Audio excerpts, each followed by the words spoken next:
Beri nama pedang ini Naga Puspa. Selamatkan dia. Jangan sampai jatuh ke tangan pendekar berwatak jahat.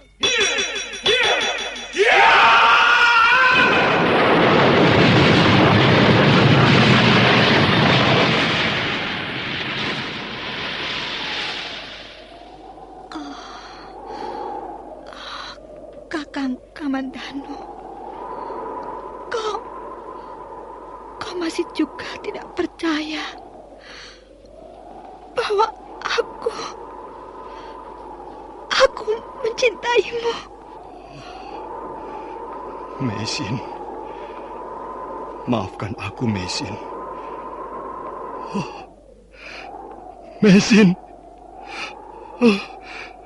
Mesin!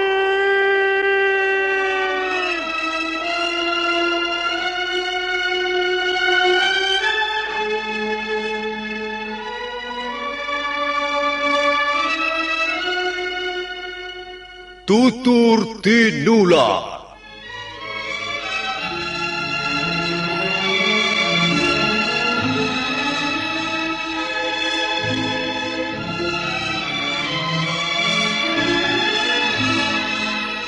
Sebuah sandiwara radio serial, produksi Sanggar Cerita dan Teater Sanggar Prativi. Sebuah kisah dengan latar belakang sejarah runtuhnya Singasari dan berdirinya Kerajaan Majapahit.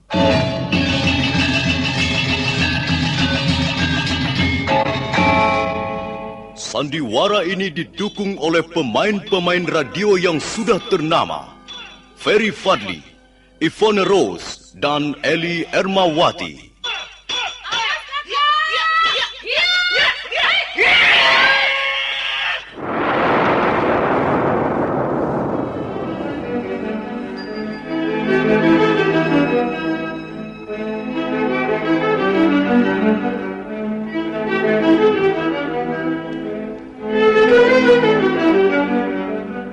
Cerita ini ditulis dan disusun oleh S. Tijab. Teknik dan montase dikerjakan oleh Rudi Tinangon dan Joko SP. Sutradara EWS Yuwono. Kali ini mengetengahkan episode pertama dengan judul Pelangi di Atas Kurawa.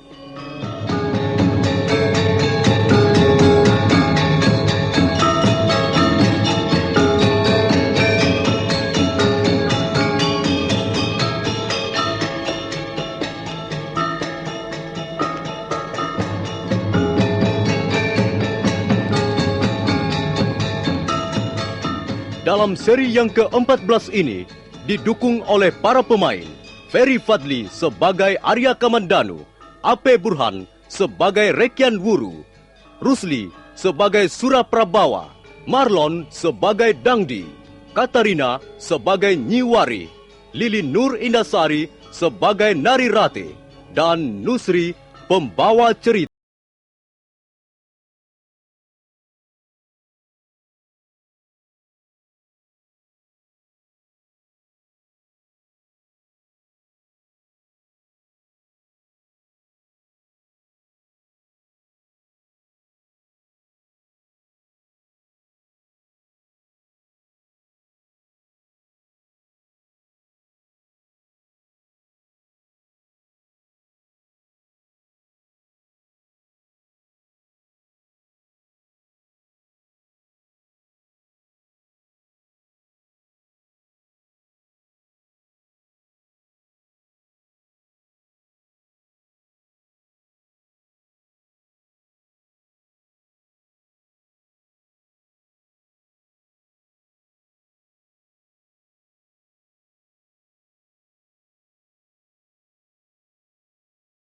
Dia sudah berani melempari mukaku dengan kotorannya. Anak setan. Rati, apa telingamu sudah budak? Ayo sini kau. Sini. Ayahmu mau melihat mukamu yang cantik, tapi berlepotan air comberan itu. Rati, sini. Maafkan saya, Ayah. Ini maaf untukmu.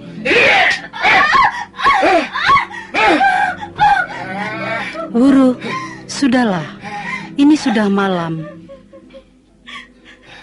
Nanti para tetangga pada datang kemari. Aku mau lihat. Apa ada yang berani datang ke rumahku? Ratih, dari kecil kau ku gendong-gendong, ku bopong-bopong. Kalau rewel, aku ku nyanyikan tembang yang merdu. Kau kupelihara dengan baik. Kau kusayangi dengan sepenuh hatiku. Dan sekarang seperti ini balasanmu pada orang tuamu.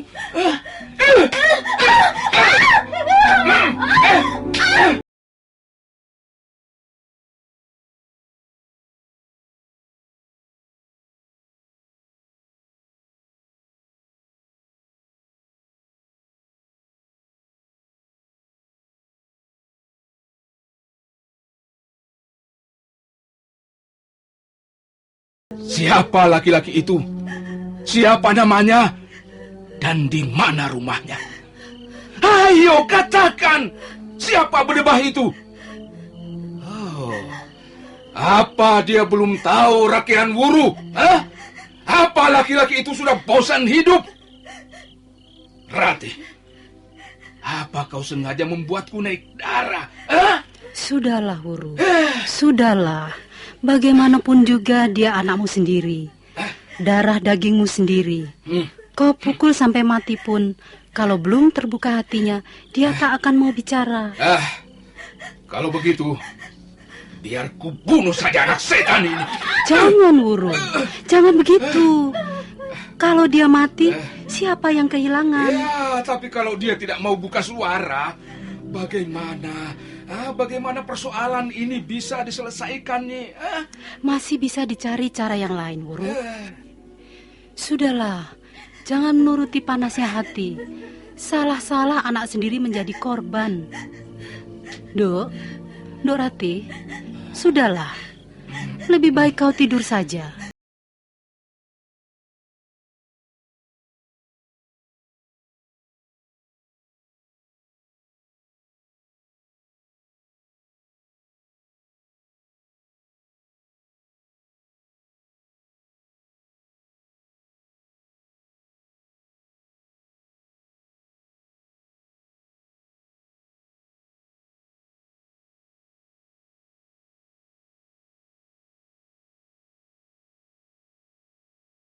Telah mencemarkan kesuciannya itu.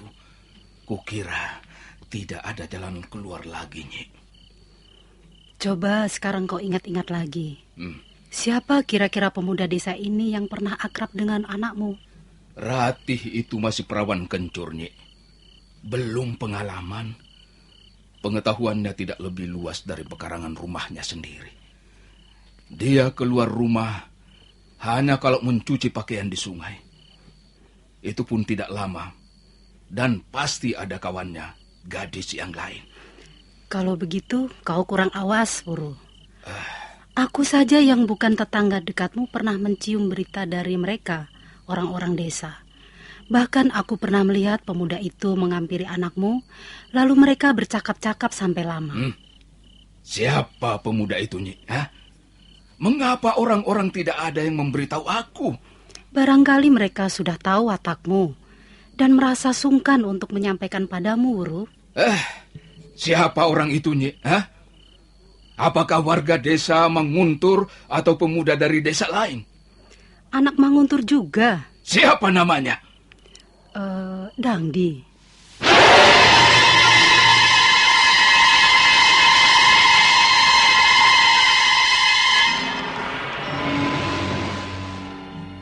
Dangdi?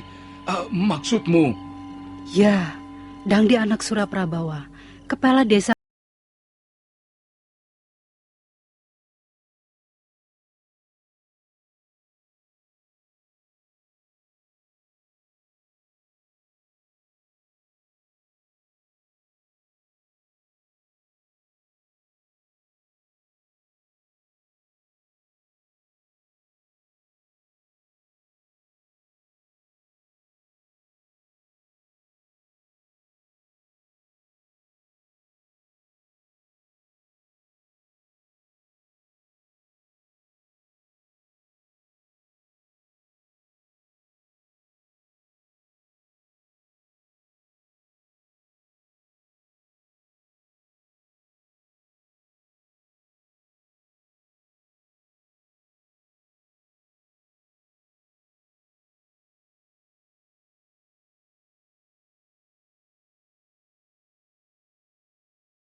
Suraprabawa, keluar kau dari rumahmu. Suraprabawa, jangan merasa dirimu menjadi kepala desa Manguntur, lalu kau mau berbuat semena-mena terhadap keluargaku. Ayo, keluar kau. Ini, aku Rekian Wuru, mau bicara denganmu. Siapa itu yang berteriak di pagi buta begini? Aku. Bukalah matamu lebar-lebar, Suraprabawa. Dan lihat, siapa yang berteriak-teriak di halaman rumahmu. Oh, kiranya Rekian Wuru yang datang. Iya. Aku mau bicara denganmu, Suraprabawa. Aku mau bicara sebagaimana seorang laki-laki berbicara. Ada persoalan apa, Rekian Wuru? Suraprabawa. Kalau kau tidak mampu menghajar anakmu yang berandalan itu, serahkanlah padaku. Biar ku buat dia mengerti bagaimana bertingkah laku yang baik. Ada apa dengan anakku? Dangdi, anak laki-lakimu itu sudah berani menepak muka Rekian Wuru. Anakmu yang tidak kau didik dengan baik itu sudah berani mencoreng wajahku. Tenanglah, Rekian Wuru. Mari kita bicarakan secara baik. Mari, masuklah ke dalam. Tidak, kita rampungkan di sini saja. Seorang tamu yang baik tentu akan mau dipersilakan masuk ke dalam rumah. Aku bukan bertamu. Lalu apa keperluanmu? Aku mau menuntut hakku. Aku mau membuat perhitungan denganmu. Rekian Wuru. Mengapa kau mencabut pedangmu? Anakmu sudah menghina keluargaku. Dan itu berarti kau menghina aku. Kalau aku mencabut pedang, itu tanda bahwa harga diriku tidak terima itu. Kalau kau bisa sesumbar dengan pedangmu itu, aku pun bisa melakukan hal yang sama. Selama menjadi kepala desa Manguntur, baru kali ini aku menyambut tamuku dengan cara yang sangat tidak ramah. Tapi itu karena kau memaksa aku, Rekian Wuru. Nah, apa maumu sekarang? Bagus. Rupanya kau orang tua yang punya tanggung jawab juga. Nah, sekarang kita selesaikan perkara ini secara jantan. Aku belum tahu perkara apa yang kau maksudkan. Rekian Wuru. Tapi kalau kau menggunakan pedangmu itu untuk menyerang aku, maka aku pun terpaksa mempertahankan diri.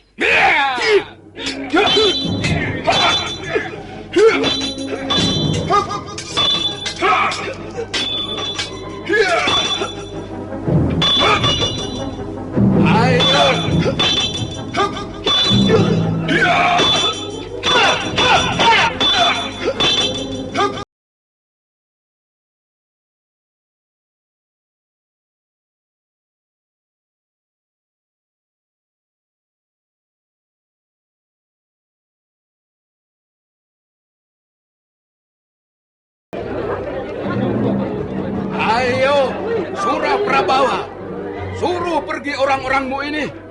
Kita lanjutkan pertarungan ini sampai salah seorang di antara kita menjadi bangkai. Ayo! Ayah, ada apa ya? Mengapa ayah berkelahi dengan Paman Wuru? Kaukah yang bernama Dangdi? Iya benar, Paman. Saya Dangdi. Kau harus kubuat babak belur anak setan. Tunggu, tunggu Paman, tunggu. Rekian Wuru, kalau kau sentuh anakku sebelum persoalan kau jelaskan, urusan ini akan menjadi panjang. Aku kepala desa. Aku bisa menuduhmu mengacau di desa Manguntur dan melaporkannya pada pemerintah Singasari. Ayah, sebenarnya ada persoalan apa ya? Dia menuduhmu telah mencoreng wajahnya. Entah apa maksudnya. Aku tidak tahu. Dangdi, terus terang saja. Supaya perkara ini tidak berlarut-larut. Apa yang telah kau lakukan terhadap Nari Ratih, anakku? Apa yang telah saya lakukan? Rasanya saya tidak pernah melakukan... Kau telah merusak kesuciannya. Kau telah menodai anakku. Oh, tidak, Paman. Saya tidak pernah melakukannya. Banyak orang melihat kau berusaha mendekati anakku. Jangan mungkir kau, Dangdi. Iya, benar Paman. Saya memang berusaha mendekati Nari Ratih. Tapi Putri Paman Wuru tidak pernah menanggapinya. Dan setelah itu saya pun tidak mau mendekatinya lagi, Paman. Dusta! Tidak, Paman. Saya tidak berdusta. Banyak saksinya bahwa saya tidak pernah lagi menggoda Nari Ratih. Dangdi, berilah kesaksian yang benar. Akuilah kalau memang itu perbuatanmu. Sungguh, Ayah.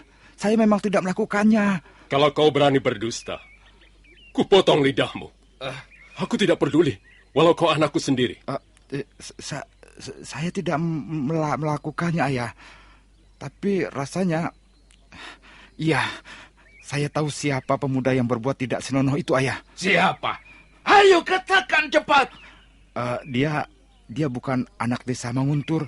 Iya, siapa namanya dan di desa mana dia tinggal? Dia anak desa Kurawan. Namanya Arya Kamandanu.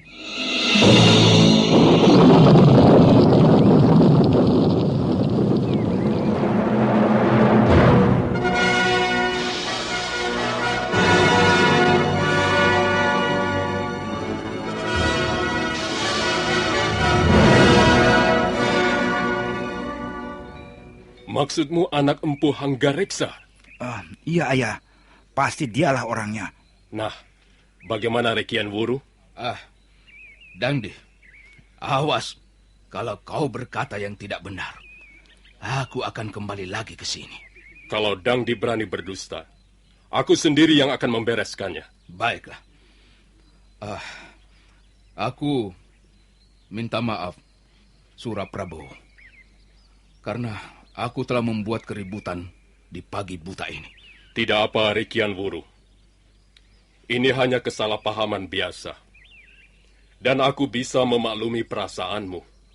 Kalau kau membutuhkan sesuatu yang menyangkut diri anakmu, katakanlah.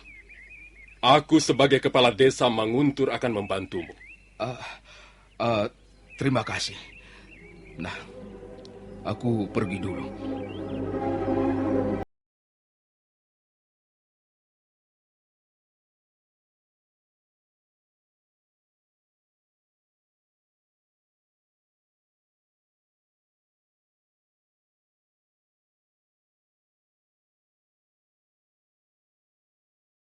Wuru dengan perasaan malu karena telah bertindak gegabah, segera bergegas meninggalkan desa Manguntur. Dengan napas terengah-engah akibat usia tuanya, Rekian Wuru terus melangkah setengah berlari menuju Kurawan. Secara kebetulan, dia berpapasan dengan Arya Kamandanu yang waktu itu sedang berkuda untuk menghindari ajakan ayahnya meninjau daerah yang mengandung tambang logam. Hei! Berhenti, anak muda! Berhenti sebentar! Ya, hentikan kuda! Ada apa, Paman? Mengapa Paman menghentikan kuda saya? Anak muda, apakah daerah ini sudah masuk desa Kurawan? Oh, Paman mau ke Kurawan? 9 pal jauhnya dari sini. Paman akan menemukan tugu batas desa itu. Paman jalan saja terus ke arah sana. Kau anak desa Kurawan? Iya, Paman. Saya lahir dan dibesarkan di Kurawan. Kau tahu di mana rumah Empu Hanggareksa? Oh, Paman mau menemui ayah saya?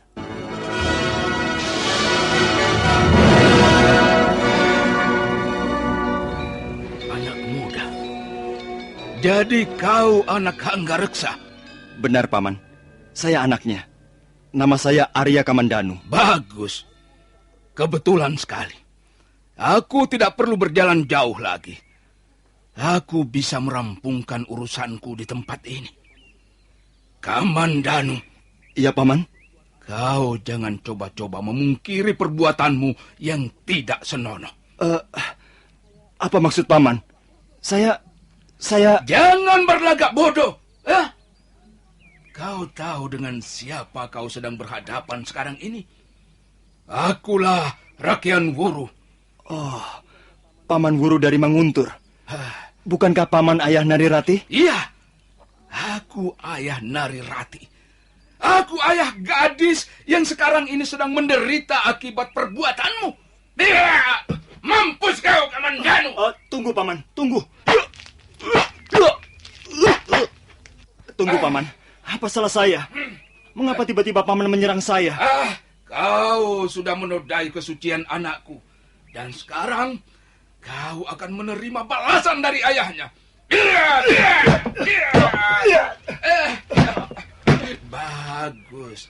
Kau cukup tangkas juga. Tapi jangan sebut Rekian Wuru.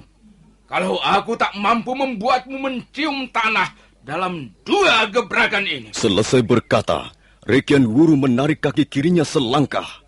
Tangannya membuka dan menutup di depan dada untuk membuka jurus serangannya.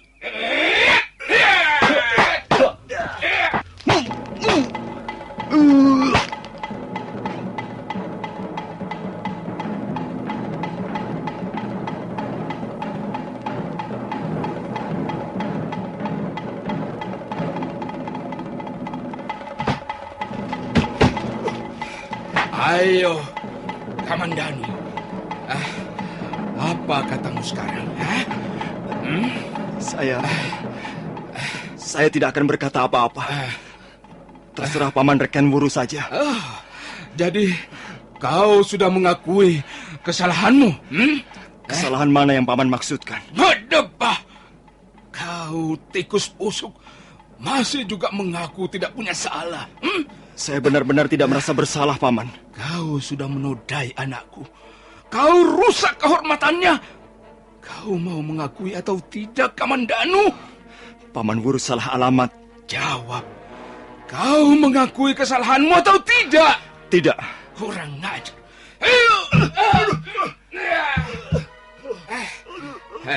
Dengar. Walaupun sudah tua, sudah beruban seluruh rambutku, tapi untuk membuatmu mampus, aku masih belum kerepotan. Apa sebenarnya yang Paman kehendaki dari saya? Pengakuanmu. Kalau kau mau mengakui kesalahanmu, maka urusannya tidak akan terlalu panjang. Tapi kalau kau masih mau bertahan, mau memungkiri perbuatanmu, nah, aku tidak segan-segan membuat tubuhmu cacat, Kamandanu. Paman Wuru, saya tidak akan mengakui perbuatan yang tidak pernah saya lakukan. Apa? Coba kau ulangi sekali lagi. Saya tidak akan mengakui perbuatan yang tidak pernah saya lakukan. Kamandanu! Kau jangan membuatku semakin naik darah. Walaupun orang tua, tapi aku bukanlah tergolong orang penyabar. Kalau kau masih berusaha mungkir, aku akan membunuhmu di tempat ini juga. Paman Wuru, saya berani karena saya merasa benar. Kalau saya merasa benar dan tidak berani menghadapi keadaan, maka namanya saya pengecut. Kurang ajar. Jadi kau menantangku? Paman Wuru tidak usah merasa ragu-ragu. Saya tidak akan melawan. Saya tahu Paman Wuru sebenarnya orang yang baik. Saya justru merasa kasihan sekali. Mengapa Paman Wuru harus mengalami seperti ini? Saya kenal Nari Ratih, Paman. Saya pernah bersahabat dengannya. Sudah. Jangan ngoceh ngalor ngidul. Aku tidak butuh mendengar khotbahmu. Jadi bagaimana? Kalau memang Paman menganggap saya bersalah dan mau membunuh saya, lakukanlah. Saya tidak akan melawan sedikit pun. Saya akan menyerahkan leher saya agar Paman Wuru merasa puas. Rekian Wuru tertegun mendengar kata-kata Arya Kamandanu. Suaranya terdengar jujur dan penuh keberanian. Tapi karena hatinya masih panas, maka orang tua itu buru-buru mencampakkan pengaruh tersebut. Kamandanu, akuilah bahwa kau yang menodai anakku. Dengan begitu, persoalan ini bisa segera dibereskan. Barangkali, kalau nasibmu mujur, aku akan mengawinkanmu dengan anakku. Tapi kalau tidak, aku akan menyerahkanmu kepada kepala desa Manguntur agar perbuatanmu ditangani yang berwajib. Sudah saya katakan bahwa saya tidak mungkin mengakui apa yang bukan menjadi perbuatan saya. Berdebah! Kubunuh kau sekarang juga. Pedang Rekian Wuru yang sudah terhunus berkelebat di udara. Dan dengan deras sekali, meluncur ke arah leher Arya Kamandanu.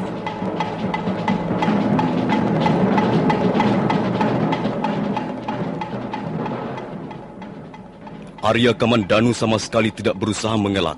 Dia sudah pasrah. Nah, para pendengar sekalian, bagaimana kelanjutan kisah ini? Apakah akhirnya Arya Kamandanu